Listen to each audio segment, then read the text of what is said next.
Hello, Keith Rucker here at VintageMachinery.org. Well, guys, I thought I'd put together an odds and ends video for you guys this week. We've got some stuff starting to stack up that I need to get put up. So I want to get through some of this viewer mail that's coming in over the last couple of weeks.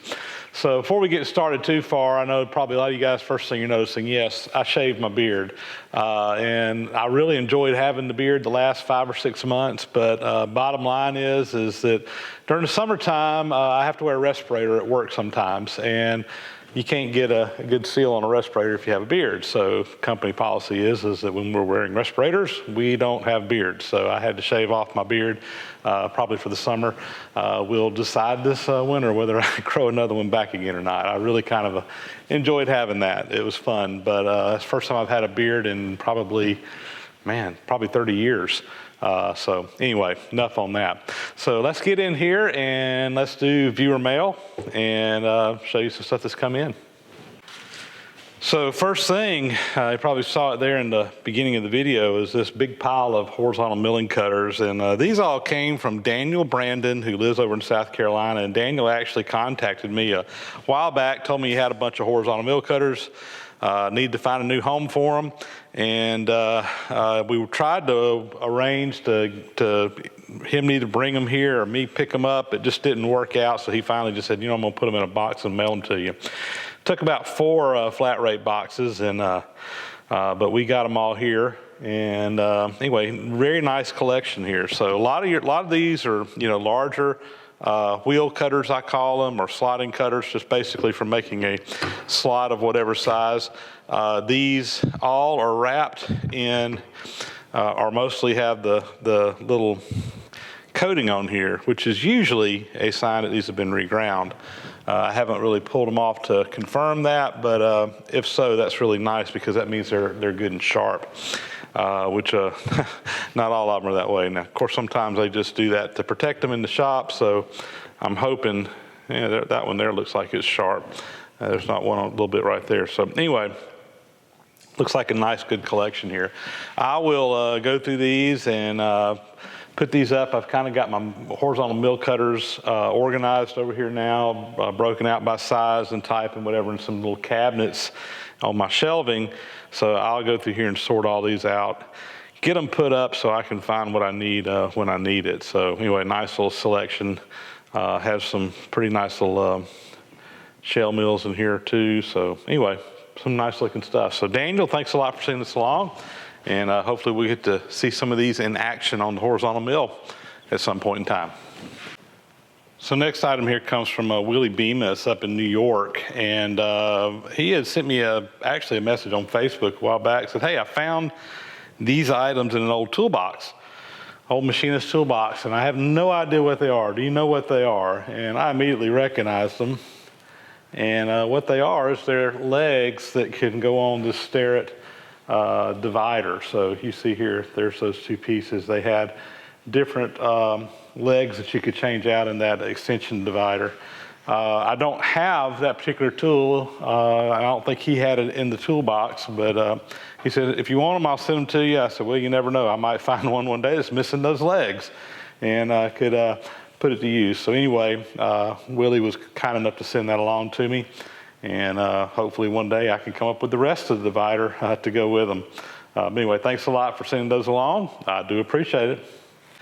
Next items here. This is kind of cool. So these are well. First off, it's not a gift. We actually did some horse trading on this, but these come from William Musil up in New Jersey, and William had contacted me several times back during odds and ends. I had posted that I had found that big lot of grinding wheels, and he was looking for some grinding wheels, and he had a bunch of Starrett micrometers. And my thoughts on this is that I've actually got a nice set of 0 to 6 inch micrometers that I use here in the shop, but out at the museum we don't have a good set of micrometers. So this set here, this is all a nice Starrett set of number 436s.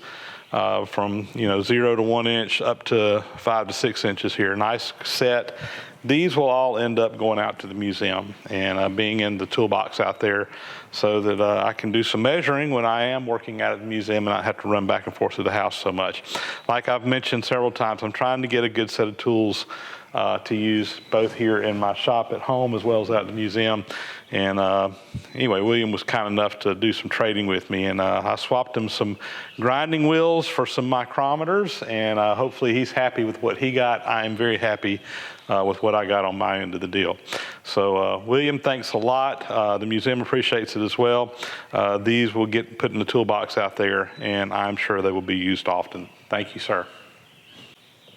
So I was down in Florida a week or so ago for work, and there's a little antique mall that I've stopped in quite a few times, and there's a vendor in there that usually has some pretty nice tools. And so anyway, I was in the area, had a little bit of time to kill, so I stopped in, check out, see what he had, and in his pile of stuff over there, I found this really nice looking fly cutter. Just takes a little high-speed steel bit. Looks like a commercially made model, although I don't see a name anywhere on it or anything like that. But I think he was asking $7 for it, and I just couldn't walk away and leave it there. So anyway, I brought it home with me. You know, I've got several fly cutters somewhere, but the other day I was looking for some and I couldn't find them. So I'm not sure. They're probably in a box around the shop somewhere.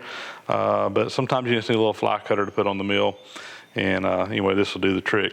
I thought it was funny when I went to check out, the lady who was checking me out, they had written on the tag, the price tag, it said fly cutter. And she says, "How do you cut a fly with that?" She was thinking like a house fly. Anyway, I thought that was kind of funny. I had to explain to her what it was and how it was used. But anyway, nice little fly cutter for $7. Couldn't turn it down. So next items here, very, very timely on this. So these were a nice little viewer mail of our viewer gift, came from Asher Peltz up in New Jersey. He said, "I've seen you working on your surface grinder," and he had a couple of these transfer blocks. He said, "If you can use them, you can have them." So, and I am actually trying to get some tooling like this to use with the surface grinder because I don't really have a lot of surface grinding tools. So for those that don't know, these basically are laminated pieces of steel, and usually that's copper or brass, I think, in between. So basically you have a ferrous and non-ferrous metal, and it's laminated together. They're pinned together here with some pins. And what you can do is you can put this on the magnetic chuck, and the magnetism will actually transfer through this. So it doesn't just stick it to the chuck. The top of this is still magnetic. So it's really handy for doing setups over on the surface grinder on the magnetic chuck. And I said it was timely because I've actually been looking for some of this kind of tooling, and right before Asher sent me an email that he wanted to send these to me, I actually purchased this set from my buddy Jack Hoying. Jack up in Ohio, he had these for sale, and anyway, I purchased those from him, and also recently an eBay purchased a couple of angle blocks that are transfer blocks. So let's see. So between all of these, I've really got a nice little set of transfer blocks now in Asher. These are kind of an unusual size, but these are really handy. And in fact, I've got a grinding job coming up very soon that I'm going to probably employ all of these transfer blocks in, and you'll get to see that hopefully soon. But anyway, Asher, thank you for these. Jack Hoying, thank you for offering these for sale. And these were actually an eBay purchase, and I don't remember offhand what I paid for these. But anyway, I thought it was a pretty decent deal on all of it. And Asher, thank you so much for the ones you sent along. And I probably need to even find some more of this kind of stuff, because doing setups on the surface grinder, you just never know what you need until you need it, which I'm running into a lot here lately. I seem like I have all these tools, and then I go to do something, it's like, well, I need something else, and I have to go find it. So it's nice to have it on hand. Anyway, thanks a lot, Asher, for those, and a nice little collection of transfer blocks. So up next is a little item that got sent to me from Mike up in Charlotte, North Carolina, and this is another book to add to my collection of Keith's derelict books of technology, which I seem to be accumulating a lot thanks to you guys out there, which I love. I love old books on technology and what have you. So machine shop practice, any kind of old technology stuff. So this one here is from the ICS Reference Library. And I think the main reason he sent electrical railway station equipment. It has a lot of electrical stuff in this particular one. Anyway, a lot of neat stuff. I was thumbing through here a while ago, and a lot of neat diagrams and what have you. So anyway, I do appreciate this, and we will add this to the bookshelf, which I'm getting to the point where I need to build me some new bookshelves for all my reference books that I seem to have been accumulating lately, which is awesome. I really love old books, and I use these all the time for referencing things. So anyway, thanks a lot, Mike, for sending that along. We'll add that to the bookcase. So next, I got a box here in the mail the other day, and I thought I would show this to you or let you hear it. So whenever I picked it up, I shook it, or I'm like, oh, that doesn't sound good. I didn't know what I was getting into, but we'll go through this box and show you what's in here and show you about the rattling noise. So this box actually comes from Art Rubenstein, who lives up in Forest Valley, Virginia, and he sent along a bunch of little goodies in here. And these all came from a collection of tools that belonged to his dad. He said his dad was born in 1907 and was in the trade, I think a machinist, tool and die maker, et cetera, et cetera. First thing in here was this book here from basically a supply catalog. I was looking to see if there was a date in here, 1959. So anyway, a lot of old tools, what have you. These are great reference books when you're trying to figure out about different tools that you may come across. And I never turn down an opportunity to pick up a book like this whenever I can. So anyway, that was at the top of the box. So the next item in here was pretty cool. This was actually a prototype of a workholding device that Art's father invented. Patent date here on it, 1946. But basically, it's for holding an item in a shaper or planer. And basically, you would put these on either side of your workpiece, kind of like such, and squeeze your vise together, and it would hold it in place. And the nice thing about this is if you got a piece in your vise that you're working on that is maybe not as tall as the vise and you need some access around it, this little thing right here will really do the trick.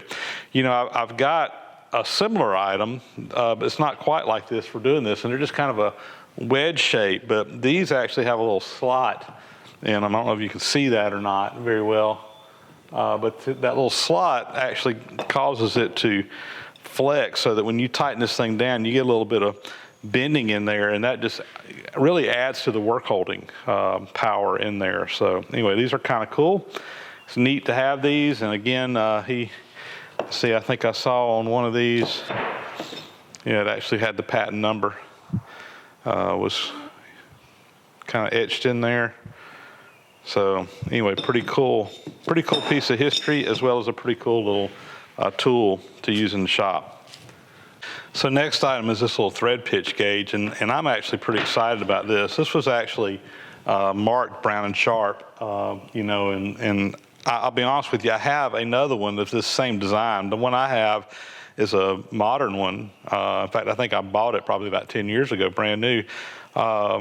From McMaster Car or someplace like that, but it's not a brown and sharp like this one. But this is by far my favorite style of thread gauge, and or thread pitch gauge, whatever you want to call it, because it just has such a wide selection of different pitches. So basically, they go from 4 to 84 pitches, and it has just about every single one of them in there. So a really neat little tool, and I'm glad to have another one of these now because my second one, again, will go out to the museum. And actually, my other one is out at the museum, so this one's going to probably stay at home in my shop here. really, really handy thread pitch. And like I said, I like this one over a lot of the other ones just because it has virtually every possible thread pitch known to man on there. So it's really a versatile one, a very, very neat one to have. And this one being an old Brown Sharp makes it even that much better. So pretty cool. Next item here, in a nice little wooden box, Brown and Sharp on the top. Open it up. And this is neat. This is a automatic center punch, and this is actually a little tool I've been wanting. It's been on my list for a while. Just never have gotten one. In fact, during the scraping class, someone asked me if I had an automatic center punch. They were wanting to borrow one, and I don't. So basically, you just take this. It's spring loaded. You can take it, kind of find exactly where you want to go, push down on it, and pop. It just puts a little divot in there. This is a little fine one, but anyway. That right there is a neat little tool to have in the shop. It'll put a little dimple on there without having to go grab a hammer. And once you get a dimple in there, if you need to use a different center punch to kind of enlarge it, you can. But very nice little tool. I really like it in this original wooden box here. And I like Brown and Sharp stuff, so very cool little item. Another item here that is actually very timely for me. So what this is you open it up, it's a little black box, and inside is a Starrett last word indicator. And, you know, some people love these things, some people hate them. I happen to be in the camp that loves the last word indicators. I use these things all the time for tramming in mill vices and just all kinds of different things. I mean, basically, it's a half thousandths test indicator. They're time tested and true, man. These things are just great little indicators. And the reason I say this is timely is I actually have 2 last word indicators. And sometimes I need 2 of them. I'm doing something and I want to have 2 of them on the same setup if I'm checking things in different directions and what have you. And during the scraping class, I dropped one on the floor and broke it. And I've sent it out to Mark Rakowski to see if he can fix it. He told me when he saw the pictures he wasn't sure if he was going to be able to fix it or not. So good news is if Mark isn't able to fix the other one, I've got a backup now. So I was playing around with it. It looks like it's in pretty good shape here. Everything seems to be working good. So anyway, nice little last word indicator. Can't go wrong with that. Next item here, this is kind of interesting. It's a little turnbuckle, and I believe that this, you got a little groove over here on either end where like a cable goes around it. So tightening up a door frame or something. I'm really not sure what this would have come off of, but and I'm not sure what I'll use it for, but it's a cool little item nonetheless. This may actually end up at the museum. It kind of fits into their time frame. W.F.&B Company. I wonder if that's W.F. and Barnes Company, which made old machinery, Cleveland, Ohio. I might have to do some research on that. That may have actually came off of an old piece of machinery. Anyway, mystery item now. I got to do some research on that. Next item in the box here are a couple little 3-pointed scrapers, and these are actually pretty nice little scrapers. I use these a lot when I'm scraping in Babbitt bearings and so forth, and that little 3-point scraper actually is a neat one, handy one to have. These are homemade ones. You can tell that they were made from a triangular file. He went through probably an old file, and but man, the grind on those, that hollow grind in there, on both of these, it's just excellent grinding. Must have done that on some type of machine with a jig or something. I can't imagine freehanding that hollow grind in there, because basically you had to take off the old file marks down here, and you really want that to be a hollow ground so that you get a nice edge on there. So anyway, 2 very nice homemade scrapers, and those will definitely get used, I promise you. And then finally, down at the bottom of the box, we have our mystery rattling item. And guys, you're going to have to help me out on this. I'm not exactly sure what these are for. There it says Designer's Planning Kit, the Abbott Ball Company. Standard steel shapes available from regular stock. Other shapes may be made on special order to your specifications. So unfortunately, the little plastic box didn't fare well in shipping, and many of the things that were probably sorted out in here are no longer sorted, so I'm going to have to go do a little sorting and get these put back where they go. But my question is what are these used for? I don't know. There's all kinds of different shapes and sizes, steel shapes. You know, I just don't know what these would have been used for. So if anybody has any idea, let me know. Because I'm clueless. Just don't know. Anyway, it's neat, and I'm probably gonna have to find me a new tray to put these in and get them sorted back out. Hopefully I can figure out what I can use them for. But anyway, neat nonetheless. So picked up a couple of indicators. These are actually purchases that I made, and during my scraping class, I kind of realized that I needed a few more tenths indicators, indicators that measure down to a 10,000th of an inch. And so I got looking, and this one here actually again came from Jack Hoying, who has a bunch of tools that he's usually selling or what have you. And this is just a regular, size indicator, but it is a tenths indicator. So each one of these lines is 1/10,000th of an inch. Pretty short range on it. 25 thousandths range on it, but still a nice little indicator nonetheless. This was interesting. I guess it is a Starrett, but it has Bridgeport machines incorporated on the dial as well. So that one was branded for Bridgeport for some reason or another. But anyway, I picked that one up, and again, I don't remember the price. I think I paid them like $70 or something for it. And then also picked this one up off of eBay. And what we got here is a nice little Starrett test indicator.